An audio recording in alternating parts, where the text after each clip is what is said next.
Welcome to the Gain Momentum podcast, focusing on timeless lessons from senior leaders in hospitality, food service, travel, and technology. I'm joined by my co-host, Zoe Kombusi. And here we have our special guest today, Damien Cazabonne. Did I pronounce that right? Cazabonne. Cazabonne? Cazabonne. From Mews, he is the global manager of marketplace partnerships. And we're going to be talking about strategic partnerships in hospitality today. Let's start first with Mews and giving us a brief history of the company, which has accelerated literally 0 to 100 over the past 10 years. So tell us how you've gotten involved and just the history of how the company's really growing. Sure. Well, first of all, thank you very much, guys. It's a pleasure to be with you today. So really happy to talk about partnership and about Mews. So yeah, very good question. And 0 to 100, maybe it's even more than 100 actually. But yeah, I get the point. So Mews, as you know, was firstly developed in Europe and rapidly expanded. First of all, with independent properties, and rapidly we saw product fit for other segments, also other regions. So the first expansion was made in Western Europe principally, and rapidly also into North America, where we are growing also at a very fast pace at the moment. Now globally serving more than 6,000 properties and powering more than 6,000 hotels in the world in more than 85 countries. To also give an idea and to people to have some data.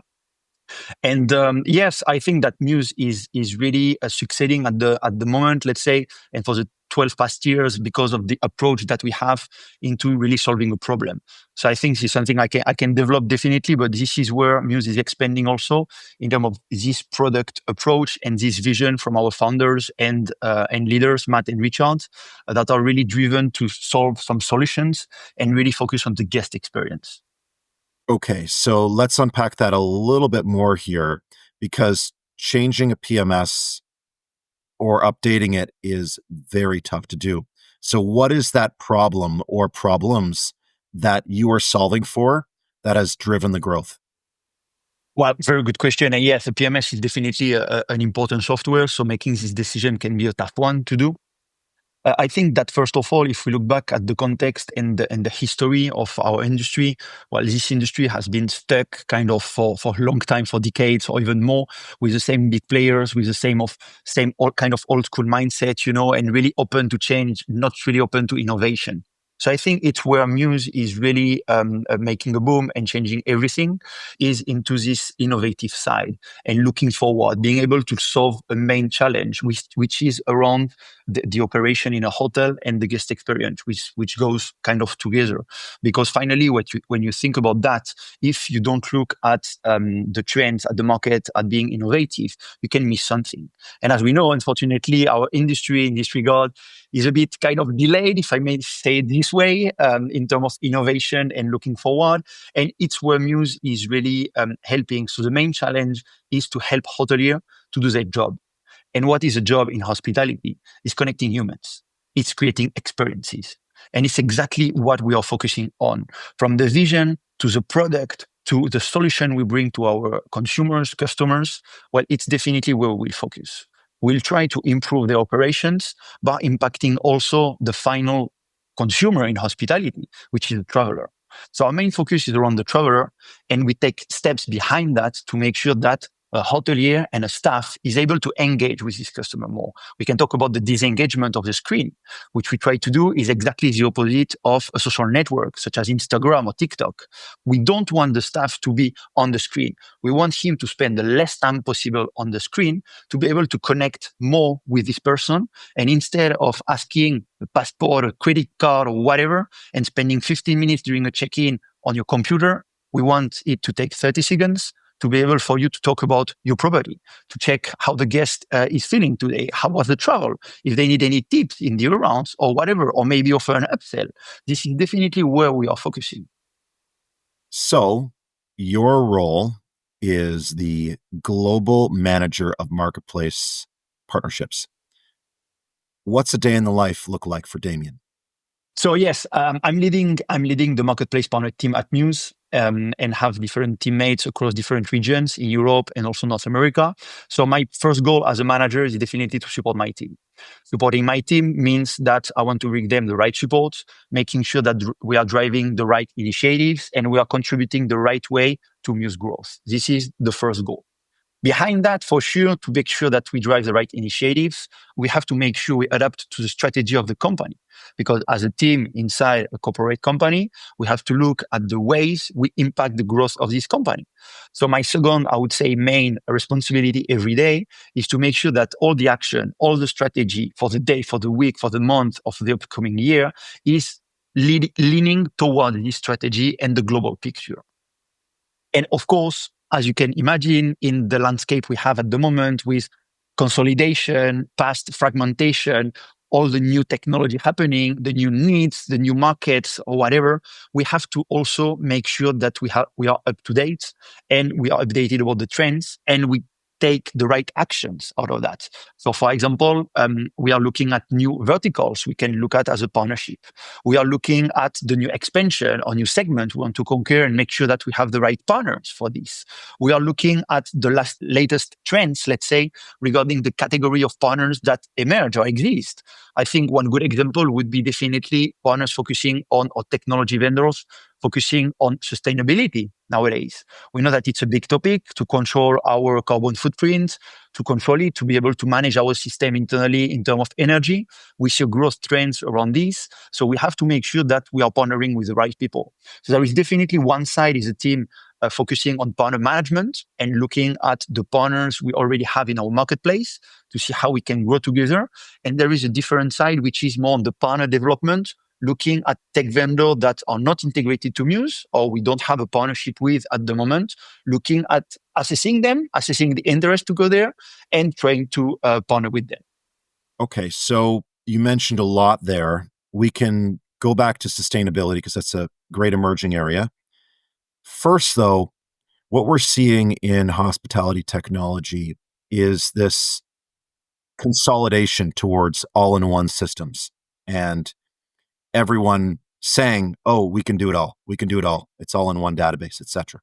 And yet, partnerships are essential for developing your tech architecture or your ecosystem of technologies. And Mews has always had a partnership first strategy. So, how do you reconcile these two different outlooks on where do you take your company within this industry that has, for a long time, depended on various technologies talking to one another and working together to deliver a seamless guest experience? We can spend hours talking about this. I love this topic. Definitely. I think it's really an all-in-one versus marketplace partner of flexibility that we talk about, which is probably not the right vision. Because the kind of mantra of one size fits all doesn't work at all here. Why? Because we are all different. When I say I, here it should be our hoteliers. They all have different expectation. They are all running different operation, different staff, different type of businesses or guests, for example. So we have a lot of different expectations. And I have a question for you, Adam, to kind of illustrate it the right way. And it's going to be, should be at least a good image. When you book a travel on the personal side and you want to book your next trip during summer for 2 weeks, are you more the kind of person who book through a tour operator everything all included, transport, accommodation, food, activities? Or are you more on the other side looking at every single kind of vertical of topic independently and booking everything independently? Well, first off, the assumption you have there is that I have time to take a summer holiday. That's good. That's good. Yeah. Number two is I'm a Virgo, so I'm looking at everything individually. I drill down before I book any hotel. I drill down to see when the hotel was last renovated, because my assumption is that a lot of hotels that haven't been renovated or built within the past 10 years are using outdated technology. And therefore, I can't even trust if their Wi-Fi nodes are up to snuff for delivering emails and doing things like this. I'm a unique case. Let's leave it at that. Zoe, maybe she's maybe offer a different opinion. I'm not as unique as you, Adam, in that sense, but I definitely don't book all in one. No, I'm more of a sort of spontaneous person. So I like to have things that just happen last minute. So some things I'll book in advance, and some things I will literally leave them until the day. Yeah, mixed bag. Get it. And I think I'm more leaning toward Adam here on the personal side, looking at everything, every single metric. But I think this is a good illustration. In our case here, we see that we like to do everything independently. Why? Because maybe we have higher expectations and we like to be at the top on every single kind of activity or areas. As you said before, you have very specific expectations from hotels. That's fine. Some people will book tour operator. They will book everything included. Is it wrong? Is it right? It's also right. It's just a different approach. And now, if you look at all-in-one versus the flexibility of a marketplace, this is the same. Look at your expectation, who you are. Maybe an all-in-one system will facilitate having only one contact, one support, and making sure that all your systems are embedded together. But maybe you won't beneficiate of the expertise of every single vertical, and in this case, every single system. So again, nothing is right, nothing is wrong. It just depends on your expectation, your operation, and who you are, basically. So this is how I kind of illustrate this example of this comparison. Right. So the term there that everyone's using these days is best of breed. And how do you, as the manager who's overseeing this and deciding who to partner with, how do you evaluate tech partners to determine if they are in fact the best of breed? That's a very good question. And so we have a lot of different metrics, as I was mentioning before. When it's about a new partnership, well, first of all, I should begin with the context. We have 1,100 partners on our marketplace right now, meaning that we have almost 1.2K tech vendor on our marketplace. In terms of category, if we look at what's been done in the past and what's done so far, we have probably between 10 and 90 providers of each different category, from RMS, channel manager, guest experience, surveys, or whatever you can think about. So we probably have it. So if I look at new partners, first of all, we look at something in terms of solution, which is really meeting an expectation, meeting a product gap, meeting a real pain from our industry. This is on the product side. So this is something we can assess. Also, this would be a bit more reactive, but in terms of proactivity, Mews is also, as you mentioned before, expanding at a really fast pace at the moment. Maybe we can enter new countries, new segment, specific chains with specific needs. So that's going to be also a more reactive approach we take to understand exactly what's missing in our marketplace and making sure that we can partner with the right players for this specific strategy that we have. On one side, if I look at the 1,000 partners we have on the marketplace, how do we evaluate the partners that are kind of on the top for X reason versus other partners? Well, we are constantly looking at it, and it's a challenge because managing 1,000 partners, it's impossible. So we have to make choices. This is clear. And the choices have to be made based on metrics. So now, right now, we've been releasing this week a new integrated partner program with new metrics that we want to set up, because when you talk about this partnership, this collaboration between two vendors in B2B, the final user of this B2B collaboration is also a business. So it's a kind of B2B to B, if I may say, a bit different than vendor agreement, let's say, or relationship. But we have to look at the benefit for the final user, which is here the hotel. So how do we look at this? We look at customer-centric metrics, making sure that we meet some joint value proposition, and we are able to offer high-end joint value proposition. So this joint value proposition, we are talking about technology. It definitely goes first through the API, through the integration. We have to make sure that the integration is strong. And some very simple metrics that can show that are the SLAs, the kind of velocity of the integration, the cases submitted, the number of customers together.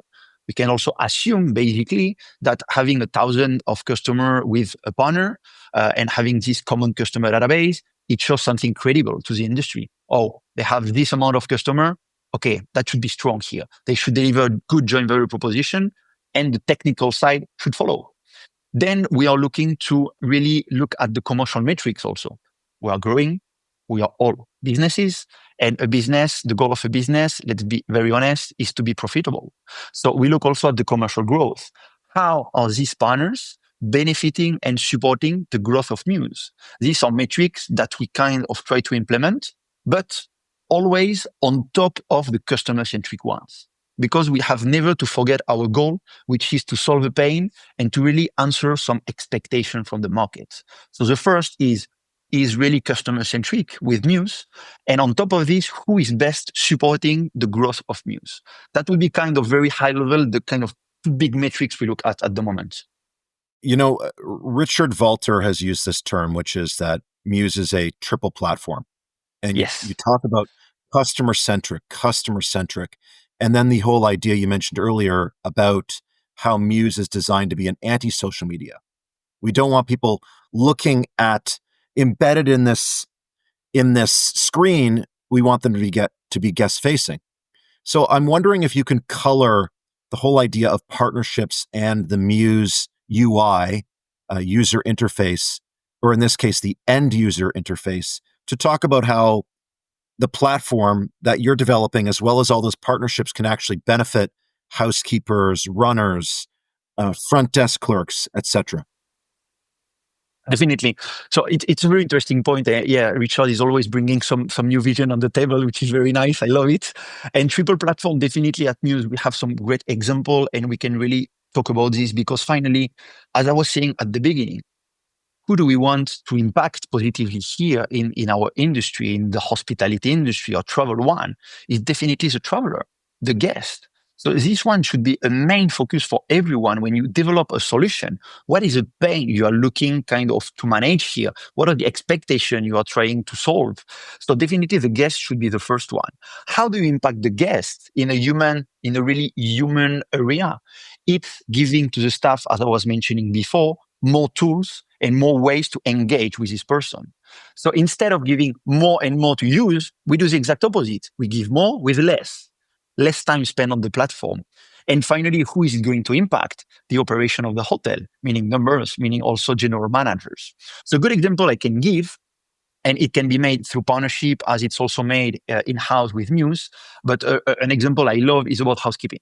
I love this example because as a guest on the personal side, or even on professional one, traveling for business, what I suffer is when I arrive early in a hotel, I like to do my check-in, and someone is not even able to tell me if the room is clean or not. This is for me in 2024. This is a real pain. This is a real pain. And I love that Mews already have a system inbuilt which allows this automation between the rooms, between the floors, and the front desk. Meaning that in real life, in real time, you can see if the room has been cleaned because our housekeepers will have access to an app on their phone and are able to tag what the status of this room. If it's clean, if it's inspected, if it's ready to go, whatever. In live, in the system, you can see it from the front desk and know if the room, what the status of the room. Meaning that the guest arriving 2 hours before, you already know what the status of his room is. Meaning that you have two approaches here. Either you want an amazing guest experience and according to your policy, according a bit to your vision, you will offer it for free. So you directly impact the experience of this guest. Either you look also at the revenue you generate and Mews will provide you the tools to do some upselling and offer this room as an upsell when the person is checking in. So you have kind of different approach. And again, what we give to hotelier is a choice, is the ability to really put in place their strategy thanks to our system. So this is how we see it. Talking of partners, it's the same. If you want, as you mentioned before, the best in breed, in this case with housekeeping, we partner probably with the top in-class partners in the industry on housekeeping. And we have some great case study on the web that I really invite you to check with some amazing metrics. With one partner, we were able to decrease by more than 90% the call happening between the front desk and the room, meaning that they don't have to call to check the status or ask a question because they have everything in the system. That can be the add-ons that have been upsell already to the guest during the check-in. That can be some specific requests from the guest, or because you're also focusing a lot in loyalty and you have good CRM in place, you're able to know what a guest is expecting when he arrives in the property, and you are able to deliver it. So you can have all this information really sync in real time, and you're able to do whatever you want with it toward the guest. It's very interesting you talk about that 90% reduction of calls and you extrapolate that out across 365 days going forward. And that's a very meaningful number, not just in terms of labor savings, but that whole idea of liberating labor to do real experiences. And it's highly quantifiable, but that's one of many automations that can occur that together add up to something very meaningful. Exactly, completely agree. And when you look at it again, we are talking about the triple platform impacting the guest, impacting the staff, impacting also the operation, maybe general manager or the person overseeing everything in terms of business. And you can relate these metrics to proper number because this 90% reduction, you can definitely track it or identify it as a number in terms of in time. You can link this time to the cost per hour of an employee at front desk, and you can see the reduction or the impact it has on the bottom line of your P&L, for example, meaning that you have a direct correlation. And we are talking about housekeeping here and this kind of real-time status that you have available. But with check-in, it's exactly the same. Offering an online check-in, it can decrease your check-in time, physical one, by 3 to 6 minutes. Also, other case studies, we have a wonderful one in Europe with some properties where we were able to decrease by 6 minutes every check-in. 6 minutes. If you multiply this per a number of room, 100 room at 70% occupation during the year, we are talking about probably 35 to 40 check-in a day. If we consider a 2-night stay per guest, multiply it per 365. I mean, the time you get here, we are talking about dozens of K of euros, not say 100 of K of euros. You will just, one, get back, I would say, from front desk agents and staff, basically. But all this time, according to your vision and your strategy as a hotelier, can also be spent in increasing the guest experience instead of decreasing the staff you have. So this is where, when I say we try really to meet the expectation of hotelier, bringing from our solution the features and the product or solution they expect, but also bringing our partners on board to make sure that we will have an impact. And this is really the vision and the passion of Mews, is really providing the solution that meet your expectation, I'd say. So a vendor marketplace of over 1,000 different vendors that can tie into Mews, and this whole idea of providing solutions to hoteliers. Suppose I'm an independent hotelier. Guide me through the process of saying, well, I want Mews and I want to work with your best in breed that's available in my territory. How do I navigate this 1,000 plus marketplace and go through the API development and API maintenance? Help me. Yeah, I will help you. First of all, I would like to ask, when was the last renovation to get an idea of your property? Just kidding. Definitely, that's a very good question. And again, Mews, we have a quite wide marketplace with more than 1,000 players on the marketplace, but across the industry and the globe, we have thousands of players. So it's even harder for a property looking to change everything. Hey, where do I start? And I mean, I had a podcast. I think you had the chance to talk with Ira Vuk, also an important player of our industry. Very insightful. So love it, Ira. Thanks for the time last time. But Ira also has very good. I love her approach about segmenting the different kind of tools between the operation, between the guest experience, and the revenue side. And I think it's also part of the history of our industry in hospitality. I think, like, if we look at decades in the past, first of all, we didn't have any system. So first of all, we had the first system coming on, which were around the operations, meaning PMS probably. And then we started kind of increasing and spreading more knowledge and more technology around that. So we began to have, okay, I can manage my operation. How do I get more revenue? Well, I need distribution to get more people. Okay, how I'm making sure I get revenue out of these people? Revenue management system. Oh, these people are coming. How do I make them happy to increase their lifetime value and make them come back? And guest experience, etc., etc. So I think we all already have to look at it and look at who you are. It's funny to say that, but finally, the first question is, who are you? And I want you to tell me who you are. And it's also about you to think about that, because you don't have to look at the best case study of the world here, because they might not fit your expectation. It's like buying a car. I'm sorry, I'm a car guy, but like buying a car, before to say, oh yes, I love luxury car or sport car. That's amazing. but who are you? Oh, I'm a family of 7. Maybe I'm sorry, but you like it, but it doesn't work. So don't look at what's the best, because the best might not be the best for you. So what I would encourage to do is, first of all, look at who you are in terms of segment, property, customer type. What are the kind of facilities you have? These kind of things. Look at your occupancy. Look at the occupancy versus your competitor in the region, maybe. This kind of stuff. It will give you an idea of who you are really in depth with maybe some metrics.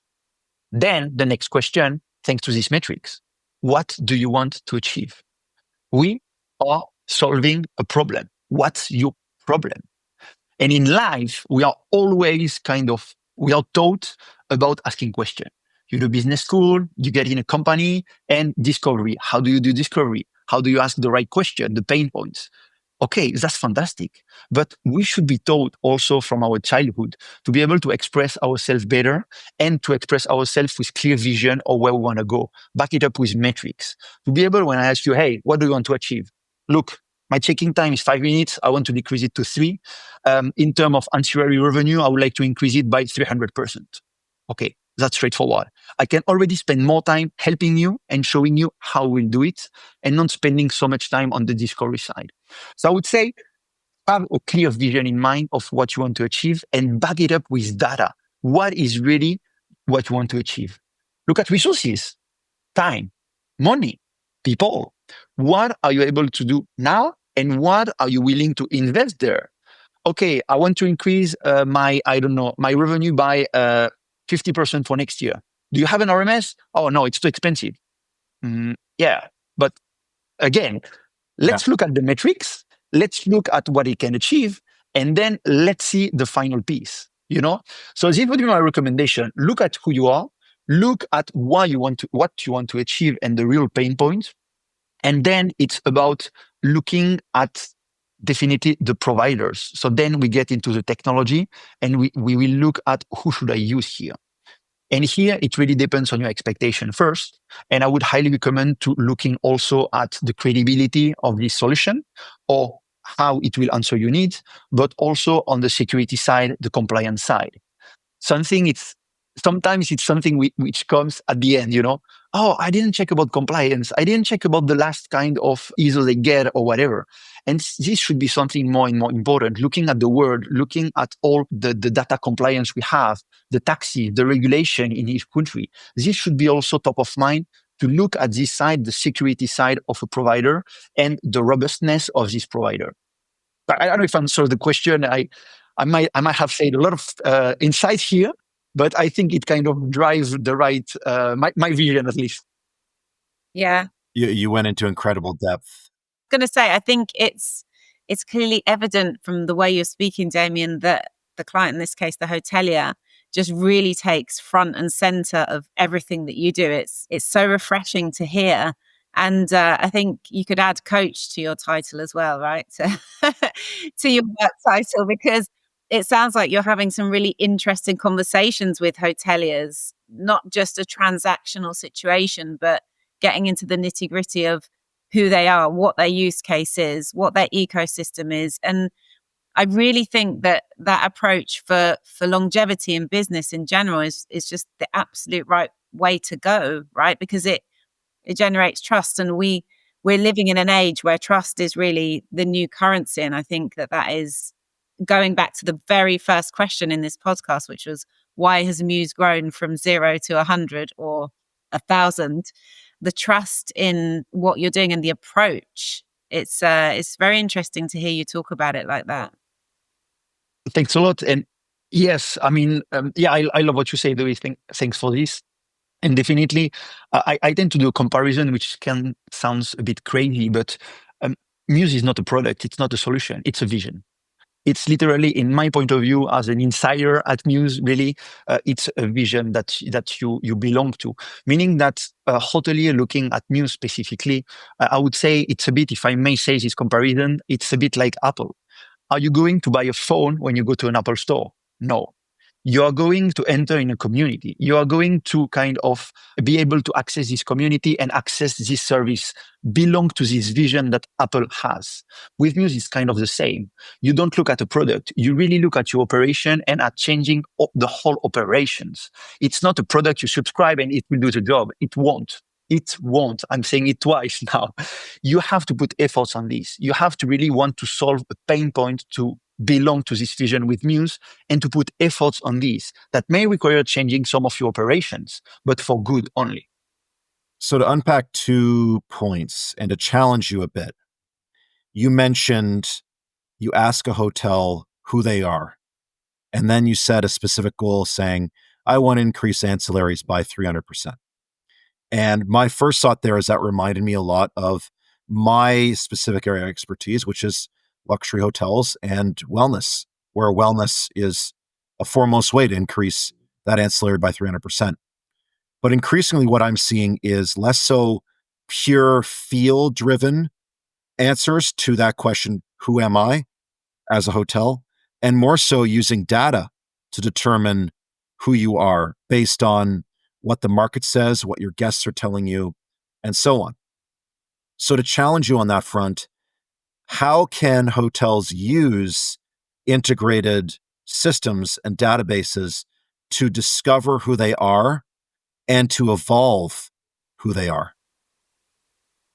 An amazing question. That's an amazing question. And here it's definitely linked to technology, because we can also jump in a topic which is around the CDP, CRM, and collection of data, which can be very linked, because the data you collect from outside from your guest, it's also linked to the data you collect inside from your operations, right? So I think you have to make sure that your system are able to deliver you a kind of visibility on what's happening. Meaning we can talk about business BI tools, definitely, and proper dashboard to, one, collect this data, both internally and externally. Being able to show this data in a proper way. It's nice to collect 100,000 data points a day. What are you doing with this? Nothing, because I don't have the dashboard. Okay, so you have a problem here. And having data, it's about 3 steps: collecting, having the visibility of this data, and third, being able to action this data. It's nice to see that your check-in has increased by 30% from a month to another one, and you're doing bad in this. What are your actions? Do you have the resources for that? Do you have the technology that can support that? These are the questions you should ask yourself. When you want to increase ancillary revenue, for example, very good example, and very good, very interesting vertical in luxury for sure. A lot of facilities, ability to provide some very nice services. How do you really put this at the service of the guest? Do you have the technology to support your operations? Are you able, during a check-in, for example, to provide some offers to your guest? Are you able, before the guest arrives, to offer him some upselling options, for example? In stay, are you able to deliver him a proper way to book more services in your hotel? How many times you arrive in a hotel and now they try to have, for example, a guest app in place? You scan the QR code, it doesn't work, it doesn't load. You can open everything, but you cannot book anything. And it doesn't make sense. What is the final point? Increasing your ancillary revenue. How do you get that? By your guest booking this revenue. Make it simple. Make it simple. And a topic where I could spend hours, even if I'm absolutely not an expert on, but I love it, I'm fascinated about it, is the payment side. Because payments, it's not something else. It's not something to collect the money at all. Payments is part of the guest experience. And I would love to give you a personal example and a personal experience that happened to me 2 months ago, I think. I went into a very nice property in the south of France, part of a soft brand.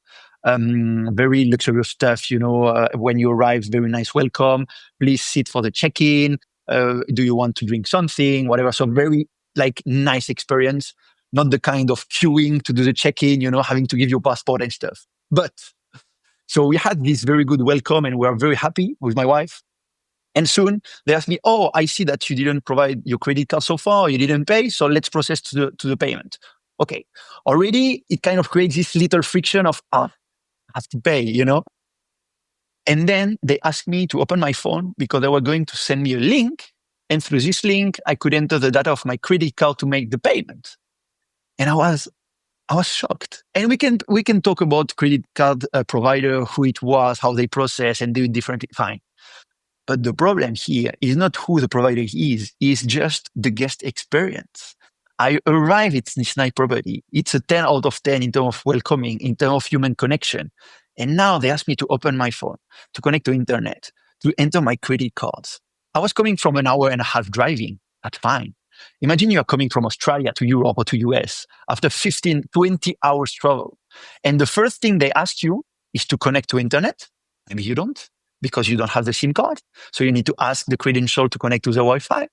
Then you have to look for your card, which is maybe in a travel, in your coat, in a pocket, or wherever. And after this exhausting trip, the first thing you have to do before even to begin your experience is this painful process. And this is why payment is so important in our industry and contributing so much to this guest experience to make it flawless and make sure that it's embedded in the system and in the whole guest experience to avoid this kind of frustrations. Payments is something that I hadn't had any insight on probably until about 6 months ago.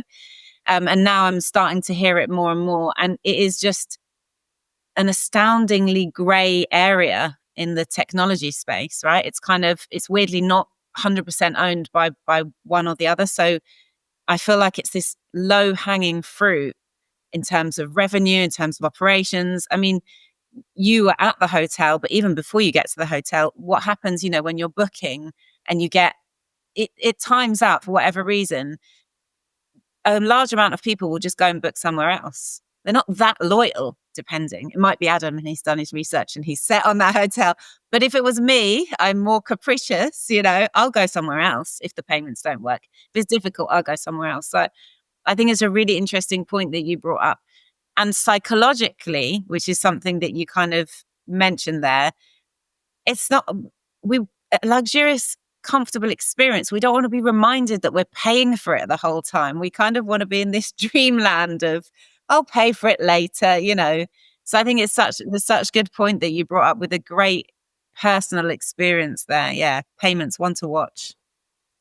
So just to unpack that a little further, this was you arriving on site and them wanting payment for the entire stay, or just an incidental charge to have your card on file? No, not even. It was definitely paying for the whole stay. So again, I think what you are trying to unpack here is what the final process, because we know that we have some system, as we provide also at Mews, that can use tokenization, meaning that the card will be stored in the cloud in a very safe way with high compliance around that, to be able to process any payments afterwards. And you just have to show your card once. So you just capture the data, and then the hotel can charge whenever they have to make a payment. They can directly process there. But no, here it was really a different payment for every services. So first you pay for your booking and your stay. Then if you have additional charges during your stay, you pay at the end, like old school style. And it was not smooth at all or modern at all, Now, which is amazing, is like when you can capture this credit card during even the booking. So you make sure that you won't even have, as a guest or traveler, to take out your card or your wallet from your pockets, because they have captured the data. Whatever extra charges you make during your stay, it will be charged instantly or at your checkout on your card. And that's it. There is never this friction, as you mentioned, Zoe, to kind of, you're in a luxury property, and every time you go to the bar, you go to wherever, you have to take your card again or take it off again during the checkout. So this is where I think we have a huge gap in the industry. And I think it's partly made of the mindset that payment is something apart. It's the low-hanging fruit, and it's something which is aside. Let's think about operation, guest experience, and payments is on the side. It's exactly as you said, as you've both said, is that payments are part of the psychological interpretation of a hotel, particularly at the luxury end, where we're talking about the fantasy. And you want to be brought in, you want to sit down. Oh, can I get you anything, a refreshment? And then you have this payment that has to happen, which is, it destroys the veneer.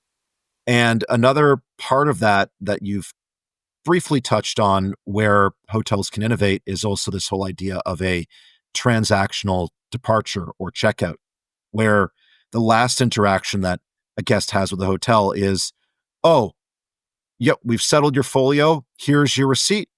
Bye. Right. And there's a better way to end that experience to endear yourself for future loyalty offerings. So is Mews doing anything on that front? Definitely, definitely. As I was mentioning, so we offer our own solution in this regard, which is completely embedded into our system, different with integrated, meaning that it's part of the product, meaning that whatever happens has an impact. Because if we think again about the triple platform we were discussing before, impacting GM and operation final numbers, impacting staff, impacting the guest. Well, here you have the full picture on payments also, because one, as we said before, in terms of emotional and feeling or psychological side, as a guest and the consumer, not having to take out your card will definitely create something in your head where you are maybe more open to spend more indirectly, meaning that you will spend more and you will do it in a smooth way where you will be happy even to do it. So first, the guest experience rising. Nice. Now, let's look at the stuff. How many hours during the night, during on the morning or whatever, are we dedicating to payments, collecting payments, doing the balance at the end of the day, making sure that everything fits together in terms of system? Probably, I'd say 2 to 5 hours, depend on the property, depend on the number of check-in, check-out during the day, stuff like this, if you have an old school system. So here, if you can decrease that, not even decreasing, but cut it literally, because you provide all the operation, you provide the ability to have settlement rules and kind of break down the payments however you want, before the booking, 3 days before the check-in, after checkout, whatever you want, automatically. You decrease a huge workload on the staff. And then what's the impact? Final numbers, revenue generation. You have a guest who is willing to spend more. You have your staff not having to do this kind of workload and spending time on the screen again, meaning that you can either spend more time with your guest, either you have an impact also on your labor costs. And finally, everyone is happy here, from the guest to the general manager, going through the staff, you know? So this is where I think payments is key nowadays, and where we have the big gap, definitely. Yeah, one other area that has always baffled me is the payment at a restaurant, a dining experience, where it's the server goes by, are you ready to pay? Interaction number one, goes back, gets the ped, puts it on the table, number two, then comes back to authorize the payment through the ped, number three, and then that's a transactional ending to that experience, then the guest goes. Why can't that be reduced to one experience and it can just be part of an ongoing conversation? Completely agree. And here, I'm sorry, we deviate a bit from the topic and partnership here, but I think it's also very interesting because we acquired 3 years ago a POS, so point of sales, which is a system used in retails and restaurant in a property. And of course, this system has been really developed to fit Mews as a vision and also as a product. And for example, this vision or this experience you've just discussed now, it's exactly what we try to target here.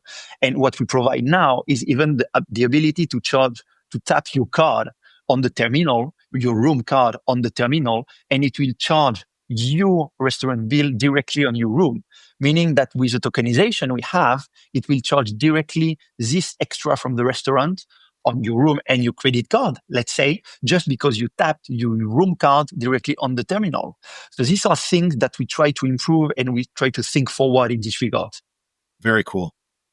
So to circle back, way at the beginning of our conversation, you mentioned sustainability as an emerging area of technology for partnerships and integrations.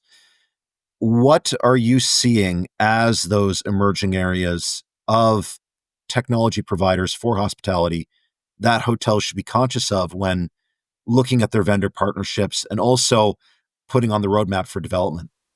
Again, you have to look at different areas. First of all, the kind of core systems that you need to operate. I think it's very important to look at it. Now, if we look at the trends currently and what's going on in the industry, what are the emerging categories of solution existing, I would definitely go sustainability is a good one and an amazing one, perfectly with the trends going on. Also, the global warming, it's something which is very serious. Being able to control your energy spend, meaning also the impact and your carbon footprint on the planet, I think it's very important. So it's very important to be able to track it, but it's also important to have the system that can operate it. So if we think about this, having the ability to control, for example, the AC when your room is empty or the light or stuff like this would be a great new technology that exists, and they are definitely raising. Another one in the past years, as I was saying before, we had the operation side with PMS and all these tools managing the properties rising decades ago. Then it was more about the distribution side with revenue management, with CRMs and other provider. And now we really see an increase around guest experience because our industry is again, and hopefully finally would be the word, evolving and in transition between, okay, I've been doing this for 30 years, so I don't know why I'm going to change it if it worked. This mindset is still happening quite a lot and way too much, but we also still rising of, hey, what can I do better? And the better is often seen as guest experience. So the rise we see is around these guest apps, for example, or all kind of system that help connecting the property with the guest directly, as I was mentioning before, the upselling before the stay, the in-stay app to be able to book more services from the hotel and stuff like this. So it's definitely the category which is increasing and that have finally a direct impact also on your numbers and on your balance at the end of the month. So this would be the two main one where we see this kind of wave at the moment, and which is amazing because it also shows that the mindset of our industry is changing slowly. So opening some new doors for everyone, I guess. So to finish off here, we have this whole idea of a unified guest profile where you can know about your guest and then there can be recommendations based upon that or ways for people to quickly see what a guest dossier is and then put the screen away and then actually converse with the guest and help them out. Where do you see the hotel technology ecosystem or landscape of vendors being in the next 2 years to work towards that unified guest profile? That's a really good question. And as we were saying before, technology is definitely here to help. Without technology and without the right tools and the right ecosystem, because looking at the tools independently, it's something. Looking at the interoperability of the system is something different. So looking at a best of breed system is nice, but are you making sure that these systems are connected the right way? They are able to have the right kind of data flow between each other, pushing or pulling data two ways if it's needed in this case. Then we talk, as we discussed before, collecting this data properly, being able to see this data the way you need to see it, and being able to action it. So I think the real opportunity on the industry, when we look at the consolidation happening with some providers merging and getting together and stuff like this, will give opportunity to have more embedded system, definitely, meaning a better data flow and better transition of this data, meaning that we'll be more and more able to kind of action this data. Also meaning an impact on the guest experience, and something that a good example I could have, for example, to link absolutely everything. If we are able to know more, not only about hospitality, but the travel journey of the guest, which is kind of what Google is developing with their super app, just to give an example, and being able to know what time is a flight. When will they need maybe a taxi to get to the airport from home? When do they arrive and land? Well, you will be able to already collect a certain amount of data, which will allow you to improve your guest experience. Impact also the sustainability and the cost. Because if we look at the full picture, being able to know when the plane is going to land, if you know that this guest is arriving directly to your hotel for check-in, it will allow you to know when maybe you need to turn on the AC and not having for 10 hours before, or just putting it when the guest is arriving. It's summer in Arizona, or I don't know, or in south of Spain, it's 40 degrees Celsius outside and it's too hot. So this kind of stuff will impact your numbers, your operation, but also definitely impact the guest experience.